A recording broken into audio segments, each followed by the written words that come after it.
ఏదైతే నిన్న జగన్మోహన్ రెడ్డి గారు ప్రెస్ మీట్లో కూడా పదే పదే మాట్లాడుతూ ఉన్నారు. మా దగ్గర జరిగిన ఏదో ఒక 70,000 దాన్ని పెద్ద బ్రహ్మాండం జరిగిందని చెప్తాను. వీళ్ళ టైంలో జరిగిన ₹1,00,00,000 పైన ఎవరైతే ఒక ఎంప్లాయీ దొంగతనం చేసి దాని గురించి మాట్లాడలేదు, కనీసం దాని మీద ఎంక్వైరీ చేయలేదు. వెనకాల గవర్నమెంటే నడిపిస్తుంది, గవర్నమెంటే చేస్తుందని చెప్పి మాట్లాడుతుంది. దాంట్లో నిజం ఎంత అంటారు? అసలు ఎవరి టైంలో ఆయన రిక్రూట్మెంట్ చేసుకుని పరిస్థితి అంటారు? ఇప్పుడు జగన్మోహన్ రెడ్డి ప్రెస్ మీట్లో మాట్లాడాడు. ప్రెస్ మీట్లో మాట్లాడేవన్నీ కూడా అబద్ధాలు. ఎందుకు అబద్ధాలని చెబుతున్నానంటే 16 రోజులు అసెంబ్లీ జరిగింది. 16 రోజులు అసెంబ్లీ జరిగితే నువ్వు మాట్లాడదలుచుకున్నదంతా ఒక రాజ్యాంగబద్ధమైనటువంటి వ్యవస్థ ఉంటే ఆ వ్యవస్థలో నువ్వు మాట్లాడకుండా పారిపోయి ప్రెస్ మీట్లో అబద్ధాలు మాట్లాడటం నీ నైజం. నీదే కాదు, వైఎస్ఆర్సీపీ పార్టీకి సంబంధించిన మాట్లాడే ప్రతి నాయకుడి నైజం ఏంటయ్యా అంటే ఉన్నది లేనట్లుగా, లేనిది ఉన్నట్లుగా, ప్రజలని బురిడీ కొట్టించాము, ప్రజలకి మాయమాటలు చెప్పామనే పద్ధతిలో మాత్రమే జగన్మోహన్ రెడ్డి నిన్న ప్రెస్ కాన్ఫరెన్స్లో మాట్లాడిన విషయం తెలియజేస్తున్నాను. ఈ ఆంధ్ర రాష్ట్ర ప్రజానీకానికి అతను మాట్లాడిన మాటలు ఉన్నవి లేనట్లుగాను, లేనివి ఉన్నట్లుగాను ఉన్నాయి. అదే ఇంగ్లీష్లో మాట్లాడమని విలేకరులు పదే పదే గుచ్చి అడిగితే కూడా ఇంగ్లీష్లో మాట్లాడకుండా ఒక వెకిలి నవ్వు నవ్వి లేచిపోయిన పరిస్థితి. ఎందుకు? ఇంగ్లీష్లో మాట్లాడితే నేషనల్ మీడియా క్యాచ్ చేస్తే ఇతని అభూత కల్పనలను చూసి, ఇతను మాట్లాడే అభూత కల్పనలను చూసి కేంద్రంలో ఉన్నటువంటి ఇతర రాజకీయ పార్టీలు, నేషనల్ మీడియా ఇతని యొక్క చర్యలని అసహించుకుంటుందనే భావనతో ఇంగ్లీష్లో కూడా మాట్లాడలేనటువంటి పరిస్థితిలో నెట్టివేయబడ్డాడు జగన్మోహన్ రెడ్డి అని తెలియజేస్తున్నాను. అంటే ఇక్కడ ఏదైతే పరకమనే విషయంలో గవర్నమెంట్ సైడ్ ఉన్నట్లే దొంగతనం చేసి వాళ్ళే కప్పిపుచ్చుతూ ఉన్నారు, మా దగ్గర ఏం జరగలేదు అనే మాట పదే పదే వాళ్ళు మాట్లాడుతూ ఉన్నారు. దాన్ని ఎలా చూడొచ్చు? చెప్పాను కదండి, వాళ్ళ నైజం రోజు పొద్దున్న లేచిన కాడి నుంచి దొంగ పనులు, దొంగ బుద్ధులు, దొంగ వేషాలు, దొంగ మాటలు, దొంగ సాక్ష్యాలు, దొంగ వ్యవహారాలతోటి దైనందిన చర్య వైఎస్ఆర్సీపీ పార్టీది. వాళ్ళకి అలవాటైనటువంటిది ఎదుటివాళ్ళు కూడా చేస్తున్నాడు అనుకోవటం వాళ్ళ దైనందిన చర్య. దాంట్లో భాగంగానే ఇవాళ అధికార పార్టీలో జరిగిందని చెప్పి ఇష్టం వచ్చినట్టు మాట్లాడటం చాలా దారుణం. జగన్మోహన్ రెడ్డి యొక్క అసంబద్ధమైనటువంటి మాటలు, వాళ్ళ పార్టీ మాటలని మనకు తెలియజేస్తున్నాం. అంటే ఇక్కడ చర్యలు ఎందుకు తీసుకెళ్ళిపోయారని చెప్పి మాట్లాడుతున్నారు, మీరు వెనకాల నుంచి కాపాడుతున్నారంట వాళ్ళని. సరే, జరిగితేనే కదా చర్యలు తీసుకునేది. జరిగిందా జరగలేదా అని తెలుసుకోకుండా నువ్వు ఆరోపణ చేసినంత మాత్రాన మేము చర్యలు తీసుకోవాలా? నీవు సాక్ష్యాధారాలతో నువ్వు వచ్చావా? నీ దగ్గర సాక్ష్యాధారాలు ఉన్నాయా? ఒకటే మాట మాట్లాడుతూ కూర్చుంటావా? అంటే ఆ ఎంప్లాయీ పలానా పేరు ఎంప్లాయీని వాళ్ళు చెప్తా ఉన్నారు కదా, ఎంప్లాయీ గవర్నమెంట్ వాళ్ళే రిక్రూట్ చేశారు అన్నమాట. ఎవరి టైంలో జరిగిందంటారు ఆ ఎంప్లాయీ? ఎవరిని సార్, ఎవరి టైంలో జరిగింది ఎలాగనేటువంటిది ఒకే విషయాన్ని పదే పదే మాట్లాడి దాన్ని ఎదుటి వ్యక్తికి అంటగట్టడంలో తెలివితేటలు చూపించేటటువంటి వ్యక్తి జగన్మోహన్ రెడ్డి. అదే కోణంలో మాట్లాడుతున్నాడే తప్ప నువ్వు జరిగింది సాక్ష్యాధారాలతో నువ్వు ముందుకు రాలేకపోతున్నావు కదా. అదేదో చూసుకుంటే నిన్న ప్రెస్ మీట్లో కూడా ఆయన మాట్లాడుతూ ఉన్నాడు, చంద్రబాబు నాయుడు గారు వచ్చిన తర్వాత రాష్ట్రంలో ఆర్థిక విధ్వంసం జరిగింది అని చెప్పి మాట్లాడుతాను. దాన్ని నిజంగానే ఆర్థిక విధ్వంసం జరిగిందంటారు? ఆర్థిక విధ్వంసానికి మూలకారకుడు ఎవరంటే జగన్మోహన్ రెడ్డి.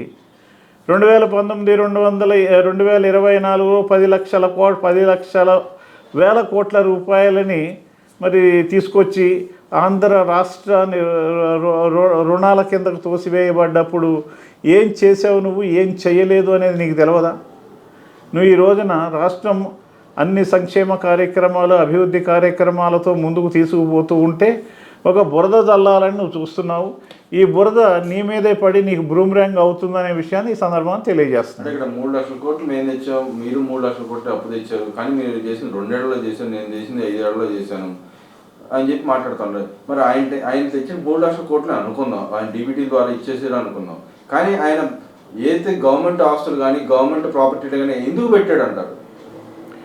మీకు ఒకటే విషయం చెప్తున్నానండి, ఆయన 3 లక్షల కోట్ల రూపాయల అనేది తప్పు. దగ్గర దగ్గర 9 లక్షల చిల్లర కోట్లు, వేల కోట్ల రూపాయలు తీసుకురావటం జరిగింది. తర్వాత అదేవిధంగా ఆంధ్రప్రదేశ్ రాష్ట్రానికి చెందిన ప్రభుత్వ ఆస్తులు వివిధ రాష్ట్రాల్లో ఉంటే వాటిని కూడా అమ్మేయటం జరిగింది. కోటాను కోట్ల రూపాయల విలువైనటువంటి ఆస్తులను, ఆ హెరిటేజ్ను కూడా అమ్మేశాడు. ఆంధ్రప్రదేశ్ హెరిటేజ్ను కూడా అమ్మేసినటువంటి వ్యక్తి జగన్మోహన్ రెడ్డి.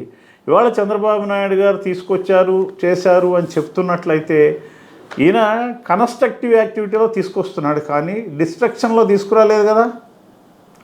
ఆయన వచ్చింది రావటమే ప్రజావేదికను కూల్చేస్తూ మొదలెట్టినటువంటి వ్యక్తి. అతను తీసుకొచ్చిన డబ్బులు కానీ అప్పులు కానీ ఏమైనా కూడా అతను వాడిన దేనికి? డిస్ట్రక్షన్కి వాడాడు జగన్మోహన్ రెడ్డి. నిర్మాణాత్మకమైనటువంటి వైఖరిలోకి, నిర్మాణాత్మకంగా రాష్ట్ర ప్రజల సంక్షేమం కోసం నిరంతరం కృషి చేస్తున్నటువంటి వ్యక్తి నారా చంద్రబాబు నాయుడు, కూటమి ప్రభుత్వం. కానీ ఇక్కడ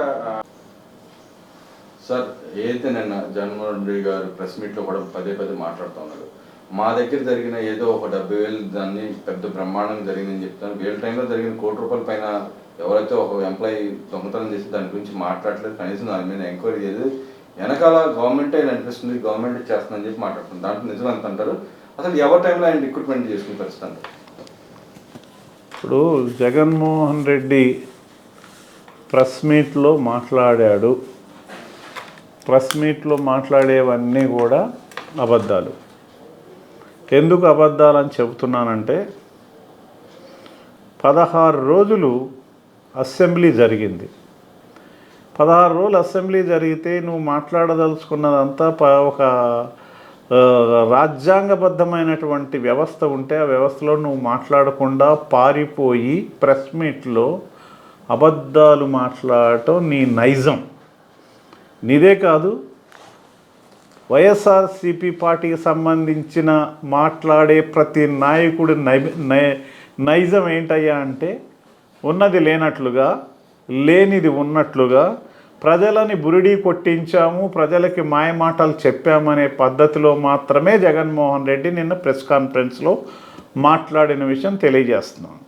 ఈ ఆంధ్ర రాష్ట్ర ప్రజానీకానికి అతను మాట్లాడిన మాటలు ఉన్నవి లేనట్లుగాను, లేని ఉన్నట్లుగాను ఉన్నాయి.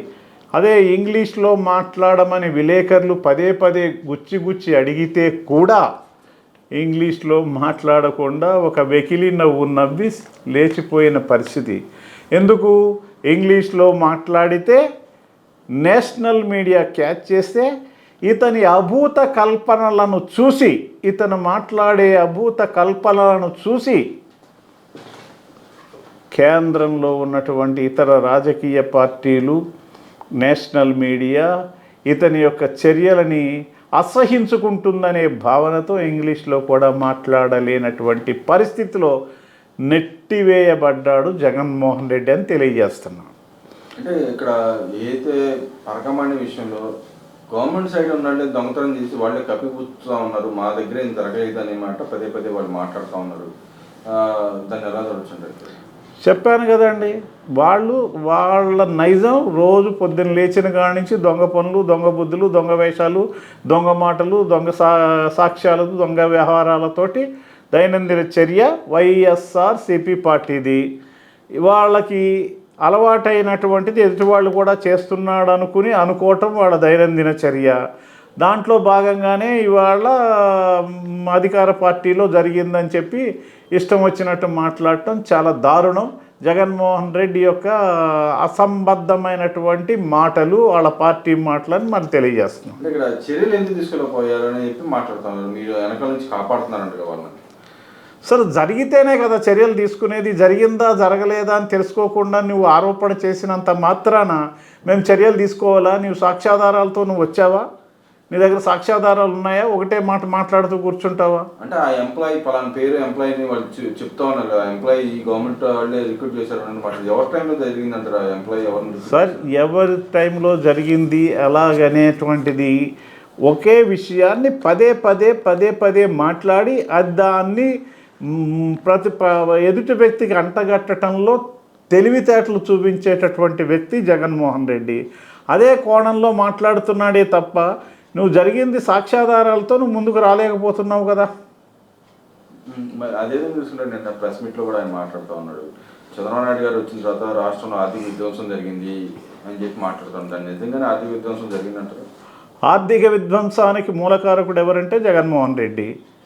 2019 2024 10 లక్షల వేల కోట్ల రూపాయలని మరి తీసుకొచ్చి ఆంధ్ర రాష్ట్రాన్ని రుణాల కిందకు తోసివేయబడ్డప్పుడు ఏం చేసావు నువ్వు, ఏం చేయలేదు అనేది నీకు తెలియదా? నువ్వు ఈ రోజున రాష్ట్రం అన్ని సంక్షేమ కార్యక్రమాలు అభివృద్ధి కార్యక్రమాలతో ముందుకు తీసుకుపోతూ ఉంటే ఒక బురద జల్లాలని నువ్వు చూస్తున్నావు. ఈ బురద నీ మీదే పడి నీకు బ్రూమ్రాంగ్ అవుతుందనే విషయాన్ని ఈ సందర్భంగా తెలియజేస్తున్నాను. ఇక్కడ 3 లక్షల కోట్లు మేము తెచ్చాం, మీరు 3 లక్షల కోట్లు అప్పు తెచ్చారు, కానీ మీరు చేసింది 2 ఏళ్లలో చేశాను, నేను చేసింది 5 ఏళ్లలో చేశాను అని చెప్పి మాట్లాడుతున్నారు. మరి ఆయన తెచ్చిన 3 లక్షల కోట్లు అనుకుందాం, ఆయన డీబీటీ ద్వారా ఇచ్చేసారు అనుకుందాం, కానీ ఆయన ఏదైతే గవర్నమెంట్ ఆస్తులు కానీ గవర్నమెంట్ ప్రాపర్టీలు కానీ ఎందుకు పెట్టాడంట?